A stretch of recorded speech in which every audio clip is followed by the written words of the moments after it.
Thank you so much. Thank you. Thank you.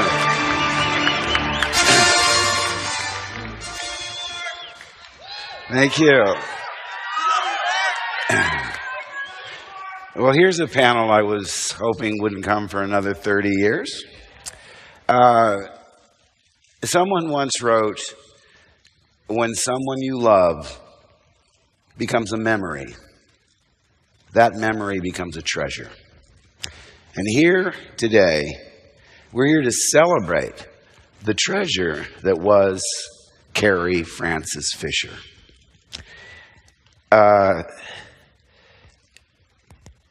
You know what? I have to tell you,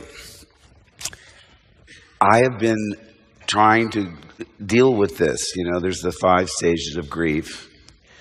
And just when I think I've gotten to acceptance, I bounce back to anger. Because I'm mad. She should be here. She made every celebration so much more fun. She deserved to be here. Wait till you see her in Last Jedi. You're going to love her. But I'm still not thinking of her in past tense. Certain people have a vitality and an energy that's so strong it reverberates far beyond their lack of physical presence.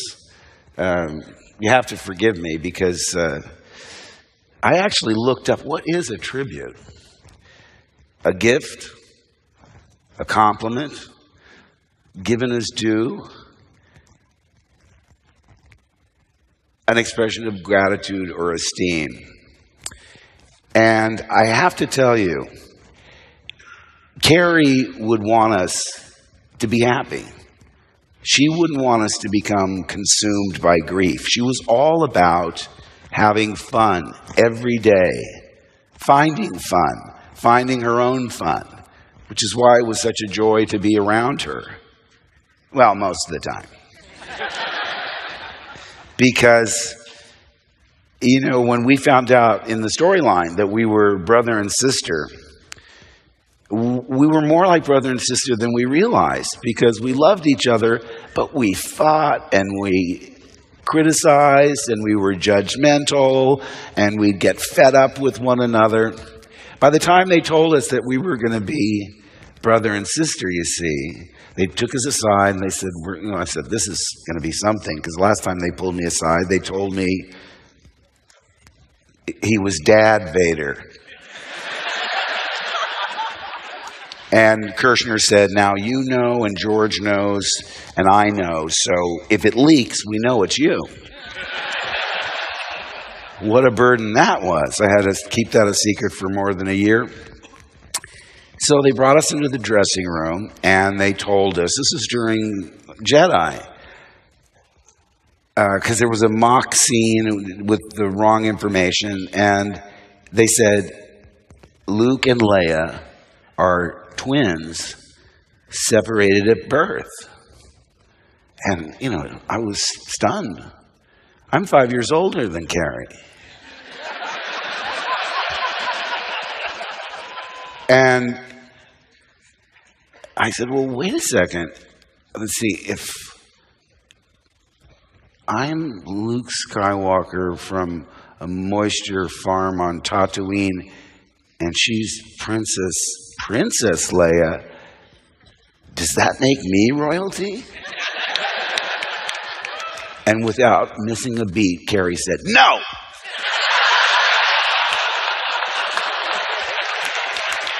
I said, okay, I'm just asking. But that was sort of a clue into how much she reveled in being not only pretty much the only girl in that galaxy far, far away at the time, but her exalted status. And when you think of it, she was true Hollywood royalty. I was one of 7 kids from a middle-class family. You know, she was the daughter of 2 big stars. You know, so it was fascinating for me to discover the world that she had lived in. We became such great friends. Let me tell you about the first time I ever met her. We decided to have dinner together in London because we wanted to meet each other before we started to work. Now, we did all the stuff in Africa first. Sir Alec went there, Tony and Kenny Baker, the droids and so forth. All the Desert Planet material was done. Then I came back, and then Harrison came, and we worked with Harrison for a while, but she was the last piece of the puzzle. And I arranged to have dinner with her, and one of the production assistants, who's still one of my best friends today, Peter Cohn, he had a car, so he drove me to the restaurant, and as we were walking in, I said, hey, you know what would be fun? Introduce yourself as Mark Hamill, and I'll introduce myself as Peter Cohn, production assistant. It'd be really good and funny. So we go in and we sit down, and I'm telling you, imagine meeting her for the first time. I was unprepared I was just bowled over by her humor and her wit, how sardonic she was, how dark she was. You know, within 20 minutes, she was telling me stories, personal stories about her mother and her father that I wouldn't have shared with you if I'd known you 10 years. I'm going, yikes, do I have to know this stuff? We were so taken aback, we sort of forgot our little joke. And of course, Carrie, in this mad world of creativity, she didn't even notice when we said, oh, by the way, we were kidding. He's Peter and I'm Mark. And she said, and then continued. So all that planning, she was much more entertaining than our lame joke. But, and then I would have to tell you, people say, was she your best friend? Well, no, I don't think so. I mean, the thing that she had about her that no one else could match was that she made you feel, when you were in her presence, like you were her best friend. She was so laser focused on you and so engaging that it was like exhilarating to be around her. Just a shopping trip was fantastic. I would spend the day with her on a weekend, and I'd go back to my flat, and I'd be exhausted. I think, wow. She was like 24/7, always on the go. But the moments I remember is when I had her to myself, you see, like that Saturday where Terry O'Neill took all those pictures, the one where I'm holding the lightsaber and holding her and she's being the damsel in distress. It was all day long. I think we had like an 8 a.m. call and we'd shot until 6 p.m. and she was all mine. I didn't want to share her with Harrison. I didn't want to share her with anybody. And at the same time, as attracted as I was to her, I thought, I couldn't handle her as a girlfriend. She's too much. I mean, she's what you call like a high maintenance relationship. And also, I had an experience. It's not easy. There's lots of, romances that happen in the theater, in television, in movies. It's just natural. I mean, that's where you meet people. You fall in love at work, whatever your work is. The dangerous thing about this profession is, say you're on a TV series and you have a relationship with a cast member. If that relationship goes south, you might have 2, 3, 4 more seasons with somebody that can't stand to look at you. I was living with the girl that got cast as my sister on a soap opera. We pretended like we didn't know each other when we auditioned. And we read, because we had different agents. I said, let's pretend we never met. How do you do? How do you do? And we read the scene, and we gee, you kids have a tremendous amount of rapport with one another. And we were like, well, we're just good actors. Now, of course, once we got the part, after a few months, and they started sending scripts to the same address. In those days, it wasn't okay. I mean, we were playing brother and sister. Now I'm sure they do incest plots and they can do whatever they want. But in those days, the producer, Jim Young, said to us, look, if we see pictures of you in the fan magazines holding hands and, smooching on the streets, I'm going to have to fire you because people will be really turned off because it smacks of incest. So that's how innocent it was in those days. But I made sure I tried to resist every impulse to avoid, and I did part of me did fall in love with her. I think every guy that she met, I've heard Dan Aykroyd tell stories, I've heard Paul Simon tell stories, she had you under her spell. And sometimes, we sort of wanted to go in that direction. I mean, on the pretext of talking about kissing techniques. Well, I'm a pretty good kisser, Oh, I think I'm a better kisser. Cut to us making out on the couch like a couple of horny teenagers. And I'll tell you what really cooled it was the fact that at some point we both started laughing. Believe me, that's a real... it kills your passion. If someone's laughing in your face. But I thought, we dodged a bullet there because we had the fun without any of the responsibility. But right after we finished filming, again, I was completely under her spell. I went to Beverly Hills. I went to where she lived with Debbie and Todd. I saw the mansion. I went to a birthday party where everybody there was, that's Dean Martin's son, that's Lucy and Desi's kid.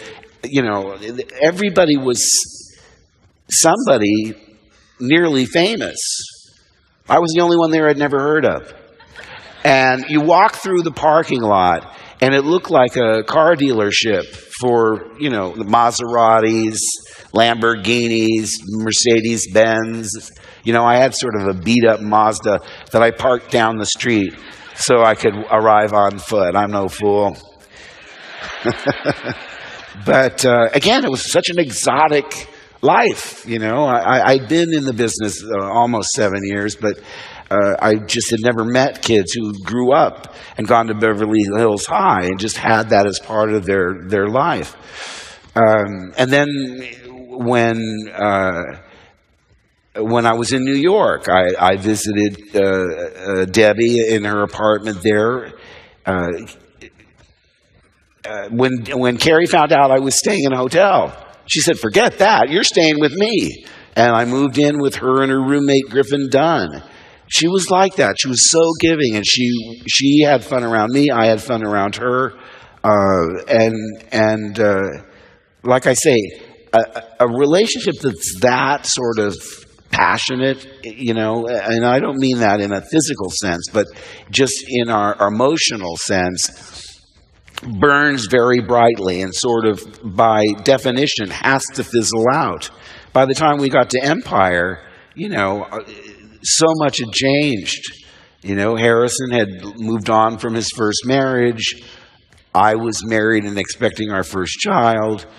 Carrie had a boyfriend. We all had managers and agents and things that we didn't have before. So there was something about the original film that will always be special because we were babes in the woods. We didn't really know what was going to happen.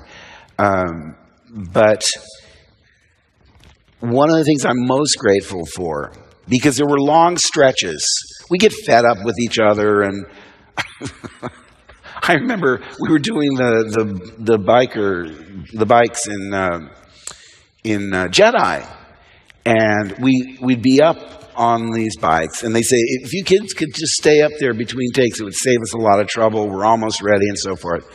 So Carrie, under her poncho, would pull out volumes of philosophy, Kierkegaard, Nietzsche, and she had a highlighter pen, and she's highlighting all these things. And I was sort of insulted because, in the old days, we would have been, it's like when we were doing the swing across, we were hooked together and we loved it. We were just had so much fun that day. By that time, we'd sort of evened out, and she was, I'm sure, found me extremely tiresome. But, and I was mean, because I knew that in her trailer, she had the National Enquirer, she had the Star, she had all the tabloid rags. And I said to her, gee, Carrie, why bring Kierkegaard on set when you have the National Enquirer in your trailer? And she barked at me, because I want people to think I'm smart. And it's interesting, because she didn't graduate from high school. She went into Irene, her mother's show on Broadway. So here she was like 16, 17 in the chorus of a Broadway show. And even that, to me, because I hadn't done Broadway at that point, and I found that endlessly fascinating. Oh, what a great life. I much rather had been in a musical comedy than in the 11th grade. It seemed so exotic and so magical to me. But, today is a day where it would be very easy to be consumed by grief. But let me tell you, when I go to sleep at night, there's never a day so far where I don't think of her. And when I think of her, and I hope you can appreciate this mental image, she's looking down from the celestial stratosphere with those big brown eyes, that sly smile on her face as she lovingly extends me the middle finger.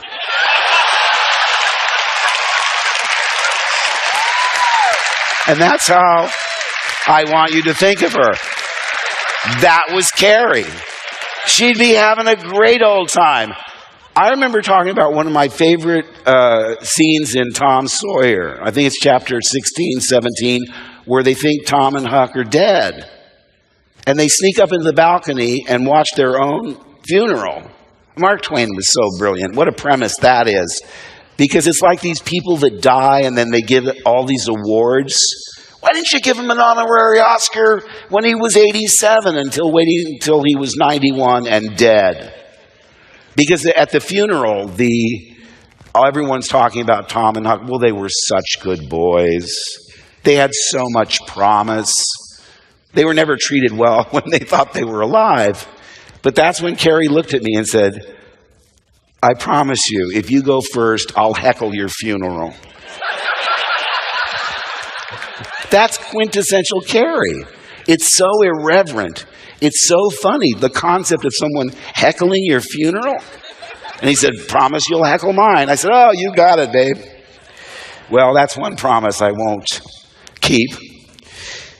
But we have a few people that have some memories of Carrie as well. But first of all, in case you missed it, let's take a look at the tribute reel that we played yesterday for any of you that might have missed it.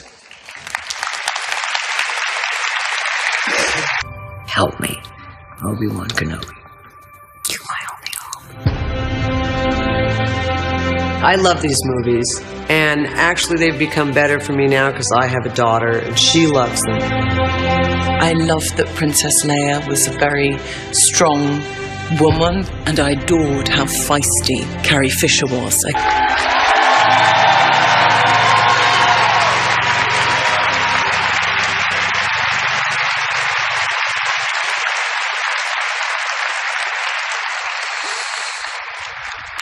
Well, you can't top that.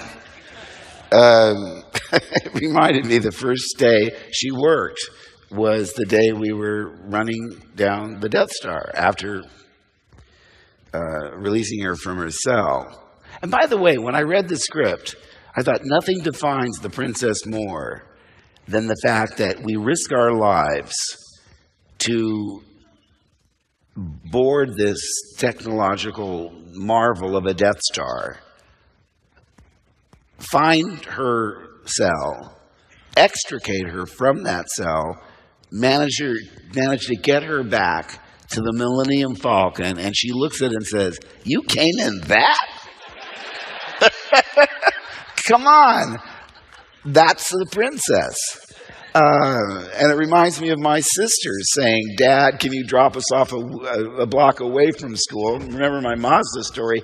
Everybody wants something they don't have. But we were running up and down the Death Star. And again, she's so much fun. It's a great way to, while away the time because filmmaking can be tedious. You have to take after take and then different angles and whatnot. And all of a sudden, she wasn't around for a while. I said, Harrison, where's Carrie? I don't know. I went, well, I know she's somewhere, but because we can't do anything with just the two of us. And she came back and she's had this sheepish look on her face. And I said, what happened? She said, well, Gary said I was flopping. And I said, what are you talking about? She said, when I'm running up and down this Death Star, he could see I was flopping around. And I said, this is the origin of there's no space, there's no underwear in space.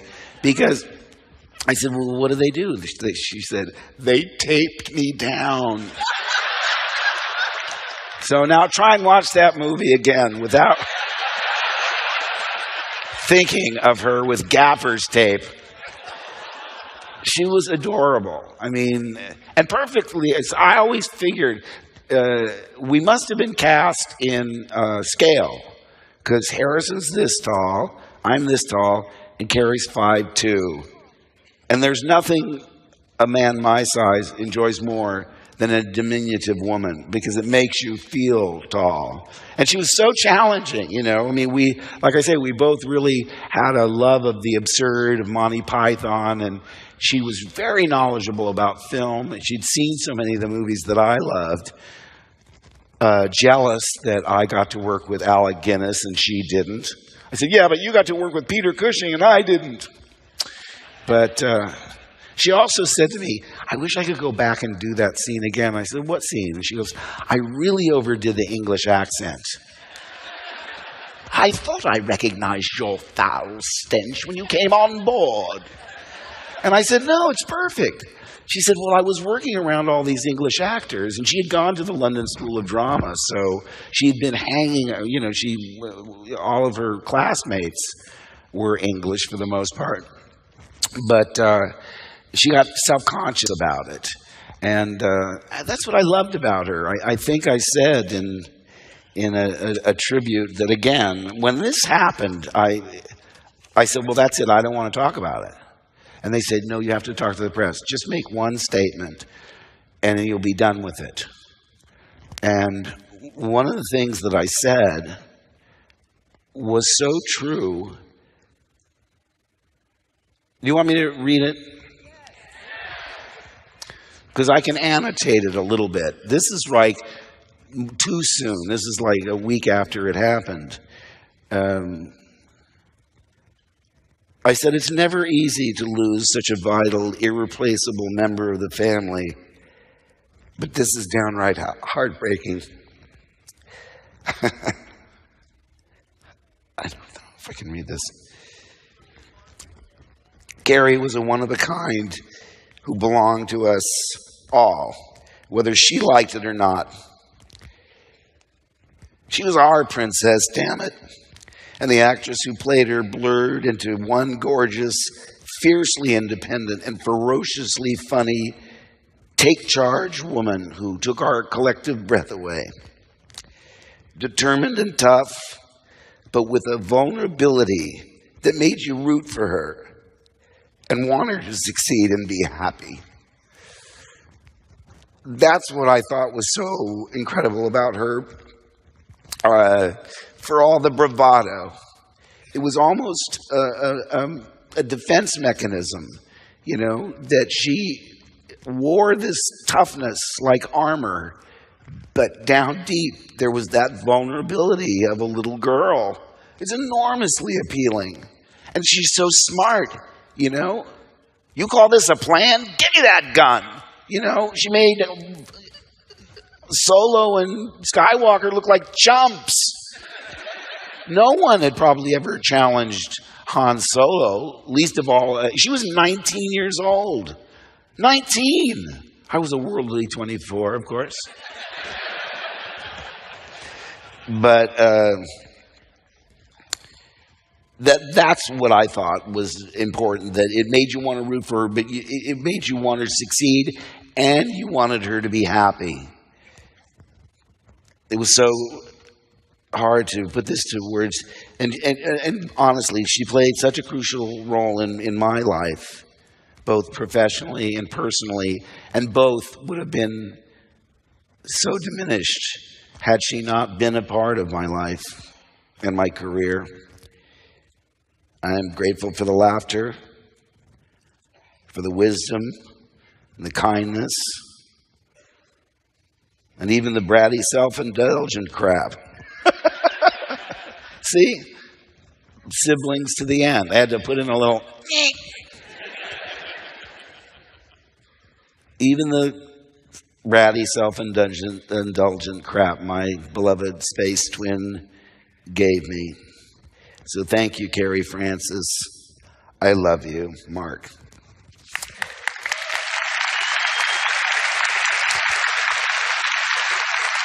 Now, okay, remember, that'll always get you out of your, because you know she's loving all this. It's just too bad that, because she was really at a point in her career where she was about to really reap the benefits of being an elderly character actress. There's a show in the UK called Catastrophe, where she could, where she could really be that, and it's a phrase she used, crusty old broad that always lurked inside of her. I found it remarkable when I would visit Debbie and Carrie, because Debbie was bouncy and optimistic and fixing my collar and asking me, are you eating right? Carrie would shuffle in the slippers going, hey, Mom. Puff, puff. You go, who's the daughter and who's the mother? But I think there are other people that we should get to who have some remarkable memories. Here's one from the master himself. I was talking to the casting director, and I want somebody very young. I want somebody 19, 18 years old. And she's a senator. And she's very powerful, and she's very strong. She has to be morally and emotionally strong and be able to take charge of everything. And so that was a huge challenge for all of us, to find somebody like Carrie, who there's nobody like Carrie. Very few women could carry off the particular kind of strength that she had. I did not want to put boys' clothes on a woman. I wanted a woman who's a woman, who was very strong and wise and a leader, and at the same time, young. Because the big issue is, well, how can a 19-year-old be a senator? But I believe that 19-year-olds are smarter than most people. And Carrie proved that.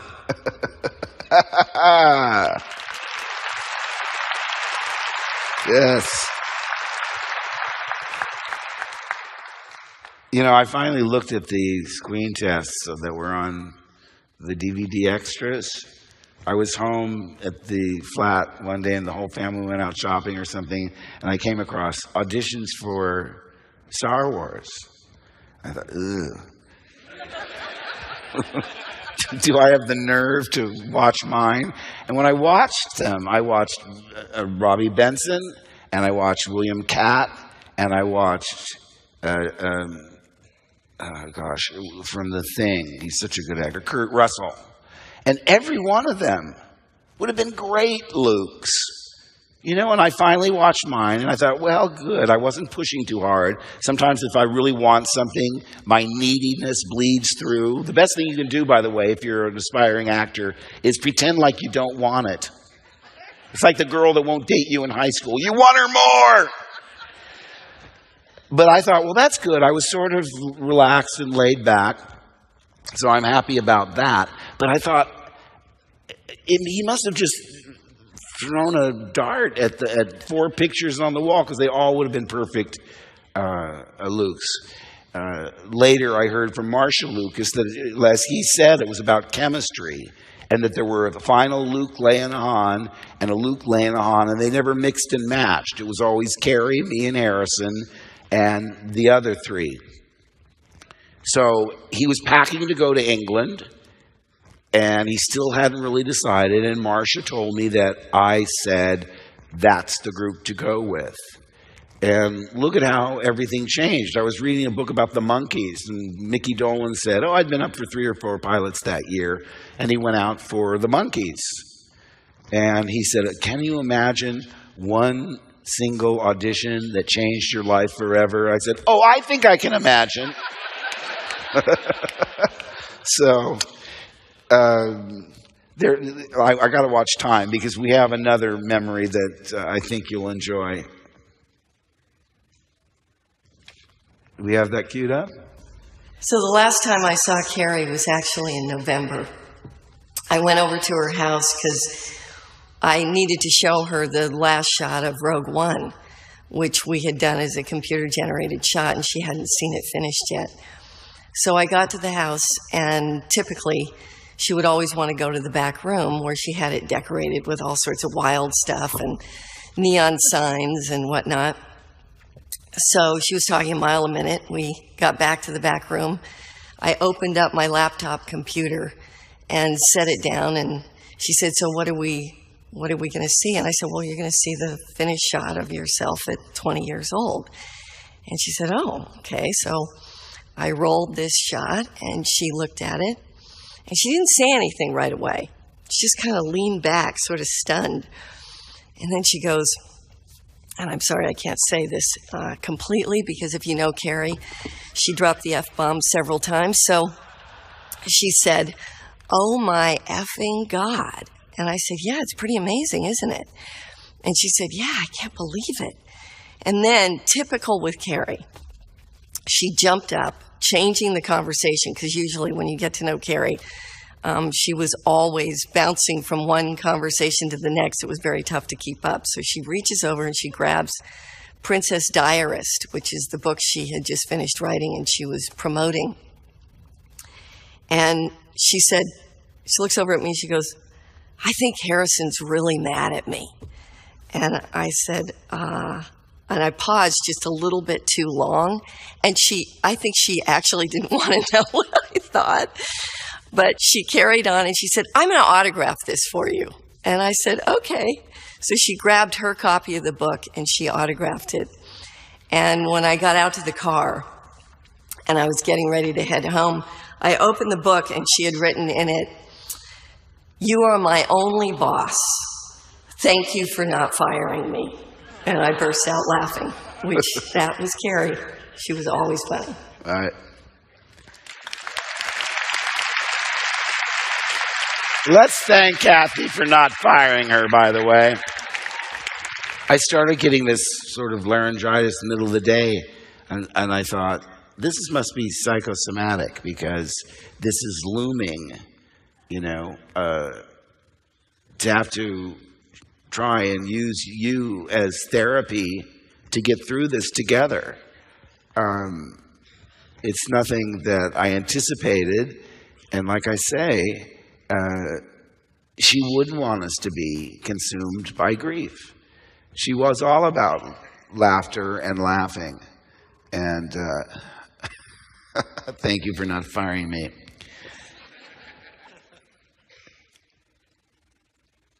It reminds me of one of my favorite Kinks lyrics from Celluloid Heroes.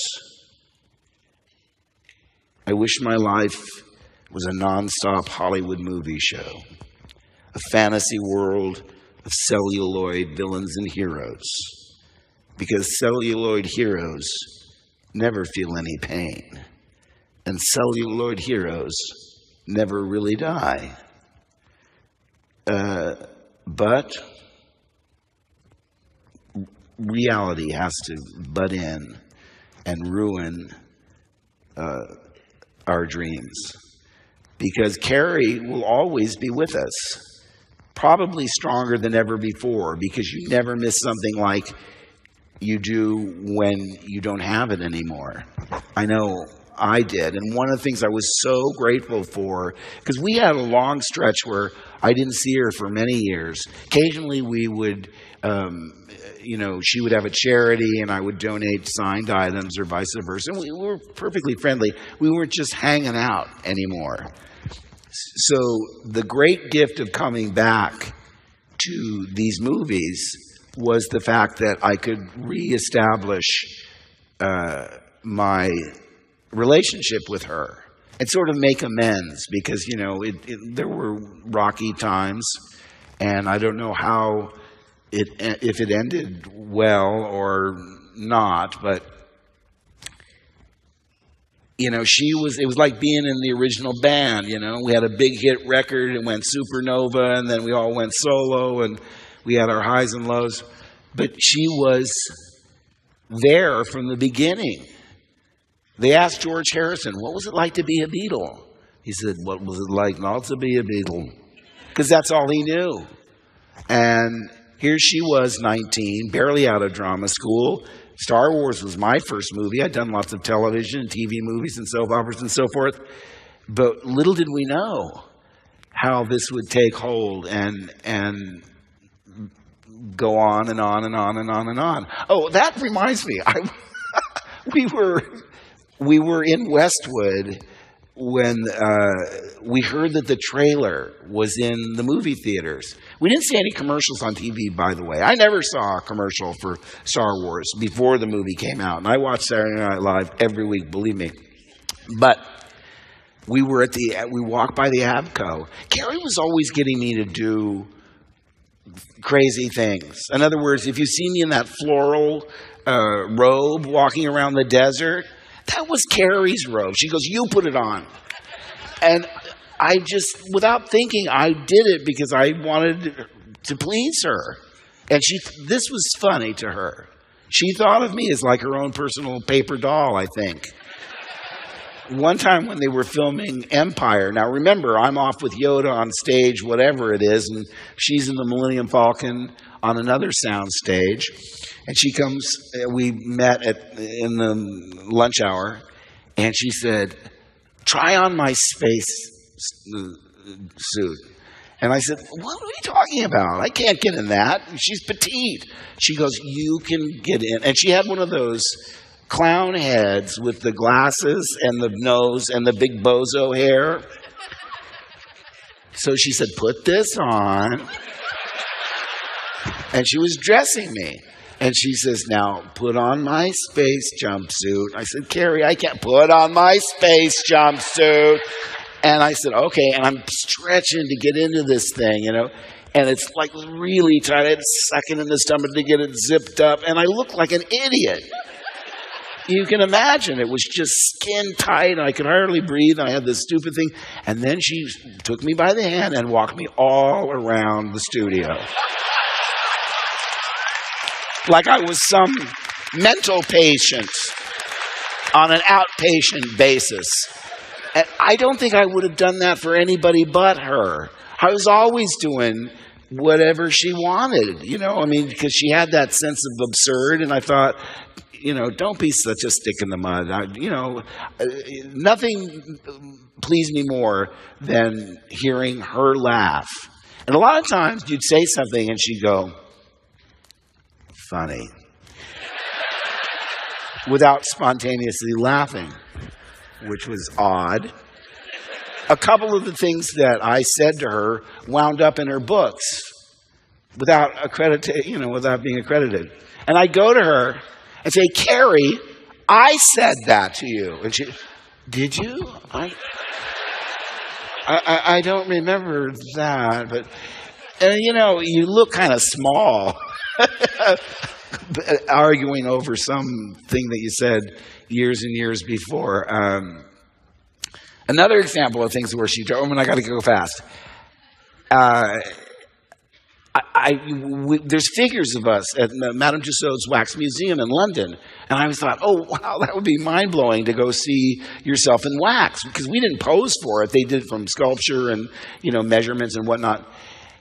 So I emailed her, hey Carrie, we were in a contest to see who could get over 1 million followers on Twitter, and I was pulling all these stunts, episode 8 trailer, everything. I lost all my credibility because I shamelessly was lying through my teeth just to get my followers up.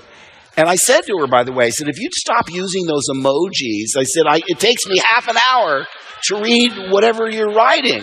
You're so witty, you're so funny, but if it takes me more than 30 seconds, I'm moving on. I don't have the time. But anyway, I wrote her and I said, hey, this would be great. Let's. My daughter Chelsea figured out when it closes. We called the museum. They said if we show up at a certain time, a certain date, we can go in after it closes, so we're not a distraction. And I'll pose with your slave Leia, and you can pose with my, whatever I am. I think it's the Jedi scene in black. I said, we'll explode the internet. It'll be great.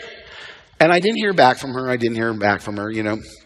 So about 2 or 3 weeks later, I'm going over to her, checking out to see if she's gaining on me. Because she was like 60,000 ahead of me. And I look, there she is at Madame Tussauds. Posing with slave Leia, posing with Luke. I said, I am so mad. I mean, the next day at the studio, I went right to her trailer. Bum, bum, bum, bum. Yes, come in. I said, Carrie. She goes, what? I said, you stole my idea and you didn't even invite me.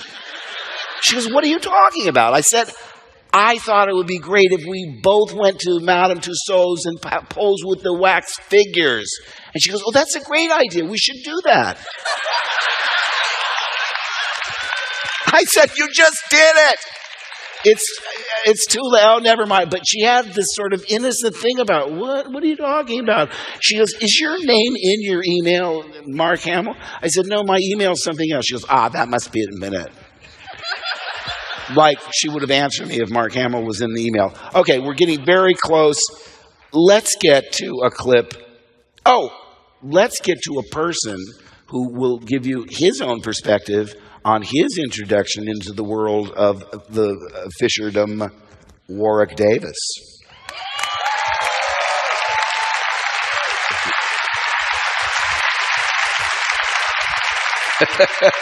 The time flies. I'm so sorry. Oh my gosh, it's 8:20 and counting. But what I will say, sitting back listening to your stories, absolutely wonderful. To get such a personal insight into Carrie and your relationship working together on the films has been absolutely wonderful. You'll all agree with that, I'm sure. I mean, it's absolutely wonderful. And such a fitting tribute as well to celebrate Carrie in this way. Right.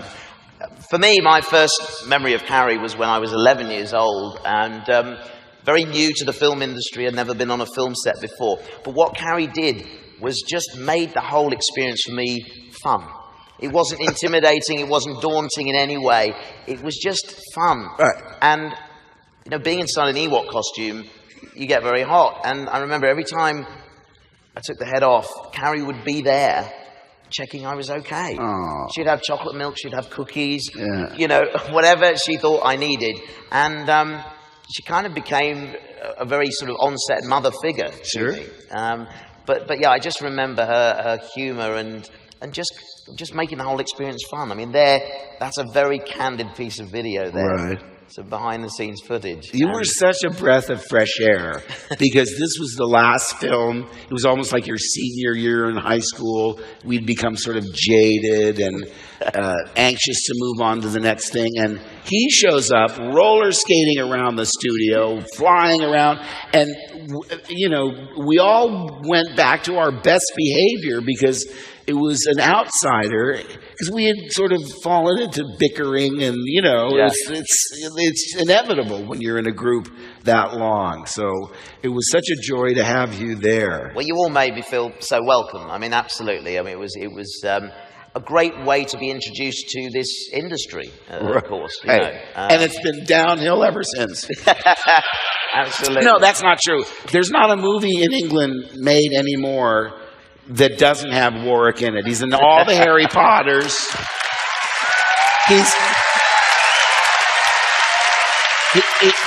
He's in more Star Wars movies than I am. That's for sure.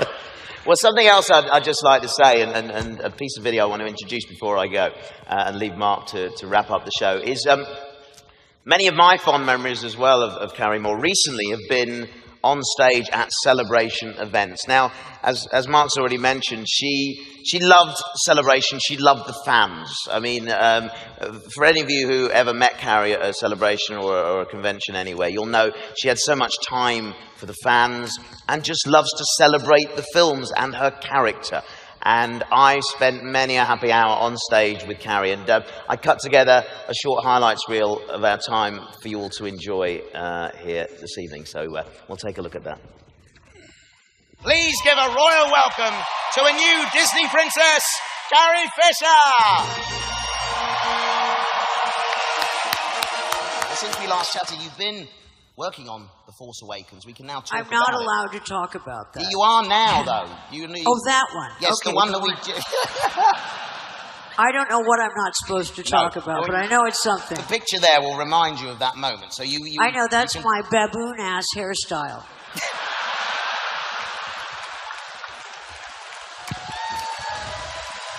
You don't disagree. First I have the hairy earphones, and now I have baboon asses. Do you have any advice for the younger members of the cast? I've told Daisy not to go through the crew like wildfire. It is very weird to be merchandised. But I liked being a shampoo where you could twist off my head, pour liquid out of my neck. Oh. What are you doing, you nervous little thing? I need subtitles for that. It means... No, don't be scared. Don't be scared. I have a Coca-Cola for you. Oh. Now, I have to make him not nervous, so you stay unnervous. Okay. Here, look, it's just a hat shaped like glasses. Oh. Oh. And then there's a big explosion. Yeah, there's a big explosion. Pew! Quick, hide behind the sofa.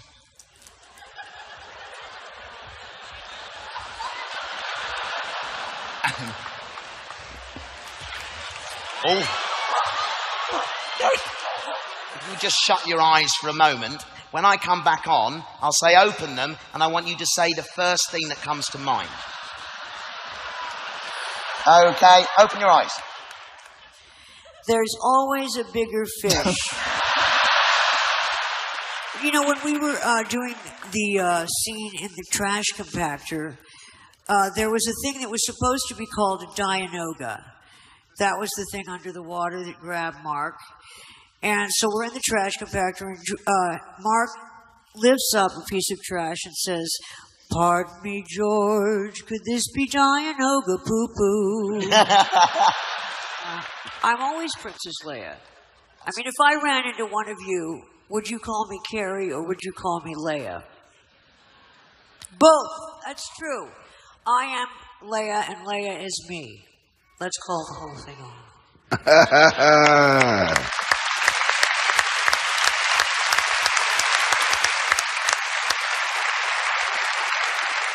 And I mean, I just want to say, I mean, Carrie's spirit and humour was so strong and so vivid. It's like she's still with us, isn't it? Exactly. She is still with us. It's like I was saying, it's impossible to think of her in the past tense because she made such an impression on us. She is so much a vital part of this series. You know, her legacy will last forever. Absolutely. Well, thank you very much thanks for sharing. having me out here, Mark. Thank you. Thank you. Thank you. Warwick Davis. Thank you. Thank you, Warwick. We've got to get to the Ryan Johnson clip just in time. We're under the wire, but here's a memory from our current director, Ryan Johnson. So one thing I knew as a Star Wars fan is that on the original movies, and Carrie would say this a lot, like one of the big directions George always gave was just faster, more intense, and that was the direction. So there was one day when I was directing her and I was giving this very articulate, ornate direction, and I was really getting it like very deep and psychological and describing motivations and this and that. And I got to the end of this long, flowery piece of directorial nonsense, and there was a beat of silence, and then she goes, "So faster, more intense." And I said, yeah, faster, more intense. Yeah.